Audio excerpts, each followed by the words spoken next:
여자들이 말년 운이 좋아지는 곳, 여자들의 얼굴에 특히 미간에 대해서 이야기를 해보려 한다. 첫째, 평생 운을 좌우하는 것은 미간이다. 우리가 눈썹과 눈썹 사이를 뜻하는 미간은 운이 들어오는 운기를 우리 몸에 넣어 맑은 기운이 모이는 곳이다. 미간의 넓이는 자신의 손가락이 2개 정도가 들어가는 게 적당하다. 그래서 눈썹을 잘 정리를 해야 한다. 미간은 항상 펴져 있어야 하기 때문에 평소에 미간에 찡그리고 있는 습관은 좋은 기운이 들어오는 대문을 걸어 잠그는 것과 같다고 볼 수가 있다.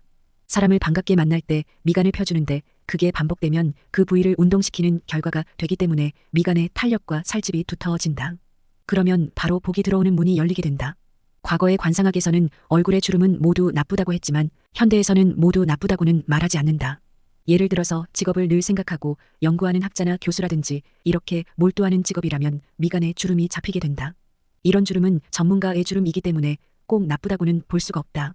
하지만 전업주부가 미간에 주름이 잡혀 있다면 그건 나쁜 주름이라고 볼 수가 있다.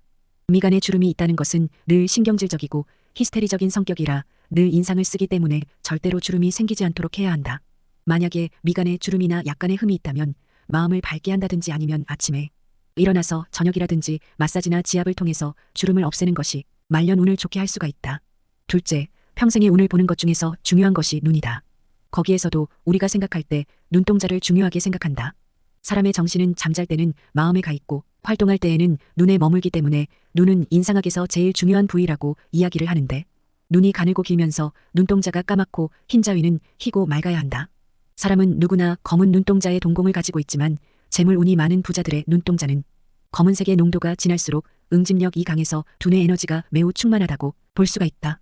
동공의 농도가 바로 부의 척도이다. 눈은 돌출된 뇌이기 때문에 뇌는 눈에 의존하는 비율이 80%다. 사람의 눈동자의 동공에서 나오는 빛이 재물운에서 가장 중요하다. 요즘은 쌍꺼풀이나 코나 턱이나 어디든지 다 성형을 해 얼굴을 고칠 수 있지만 고치지 못하고 수술을 못하는 곳이 눈빛이다. 그래서 눈이나 눈빛은 상황에 따라서 수시로 변하게 되는데 말년으로 갈수록 눈빛이 흐릿해진다든지 희멀건해진다든지 이런 빛이 아니라 눈빛이 맑고 좋아야 말년 운이 좋다고 볼 수가 있다. 셋째, 부동산이나 부모의 재산 상속을 볼 수 있는 전태궁인 눈두덩이를 이야기하는데 인상학적으로 눈두덩이는 우리가 전태궁이라고 해서 부모 또는 조상으로부터 상속을 받는 재산이나 부동산 상속에 대한 유무를 살피는 곳이다. 눈두덩이가 넓은 사람은 부모로부터 재산을 상속받는다는 의미를 갖고 있다. 예를 들어서 형제가 여러 명 있을 때는 눈두덩이가 발달된 사람이 부모의 재산을 상속받는 경우가 더 많다. 또한 눈두덩이가 넓으면 포용력과 배려심 있고 손이 사람이나 친구 등 주변 사람들의 도움으로 인생을 개척할 수가 있다. 반대로 눈두덩이 전태궁이 좁은 사람은 물질적인 욕구가 발달해 있으며 성격이 급하고 되게 예민하다. 하지만 이 눈두덩이가 살집이 있으면서 좁은 사람은 마음의 여유가 있다고 볼 수 있다. 살집이 없으면서 좁은 경우는 소심해 보일 수가 있다. 눈두덩이가 좁으나 살집이 있는 경우에는 자수성가해서 재산을 모으거나 이름을 떨치게 된다. 넷째, 우리가 재물을 모으는 금고라고 이야기하는 코와 콧방울이다. 얼굴에서 코는 재물을 관리하는 임무를 갖고 있다. 그래서 재물의 크기를 알고 싶을 때는 우선 코의 크기를 보는 것이 가장 빠르다. 코는 집안의 창고라고 할 수 있어서 그 창고가 크면 클수록 그곳에 많은 물건을 쌓아놓고 보관할 수가 있기 때문이다. 그렇다면 말년이 부럽지 않은 잘생긴 코는 어떤 모양일까?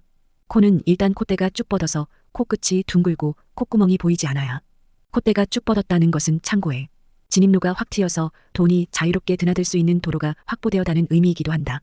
그리고 코끝이 둥근 것은 창고의 모양이 둥글어서 안정적인 모습을 하고 있다는 것이고 거기에다가 콧구멍이 보이지 않는다는 것은 창고에 구멍이 없어서 쥐가 들락거리거나 비가 새지 않는다는 의미이기도 하다.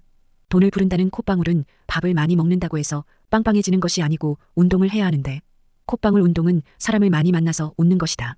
대인관계에서 적극성을 보이고 좋은 마음을 가지면 근육이 모이고 콧방울이 두터지는데 운은 그렇게 좋아지게 되는 것이다. 여러분들의 코는 어떤 모양을 하고 있는지 한번 거울을 보시기 바란다. 다섯째, 얼굴의 균형. 인상학에서 초년, 중년, 말년 운을 나타내면서 이곳을 3등분해서 균일하게 조화를 이루면 한평생 평탄 없이 살아간다는 것을 의미한다. 얼굴 대칭 또한 좋은 운을 만드는 중요한 요소 중에 하나이다.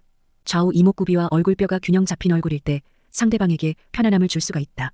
심지어 6개월 된 아기조차 비대칭인 얼굴과 대칭이 많은 얼굴을 보여주면 대칭인 얼굴을 더 많이 쳐다본다. 최근 들어서 동안 얼굴이라고 해서 젊은 사람들은 턱이 짧은 것을 선호하는데 이는 젊을 때는 괜찮지만 말년의 운세가 약해질 가능성이 높다고 볼 수 있다. 턱이 뾰족하지 않고 둥글고 마치 U자형처럼 풍만하고 여유가 있어 보이는 턱이 말년해. 자식이나 주거나 재물에 있어서 풍요로운 삶을 영위할 수가 있다. 모든 것은 마음먹기에 따라서 달려있다는 말처럼 마음이나 생각을 좀 더 긍정적으로 가지면 말년의 삶도 좋은 방향으로 변하며 내 얼굴도 좋게 변화가 될 것이다.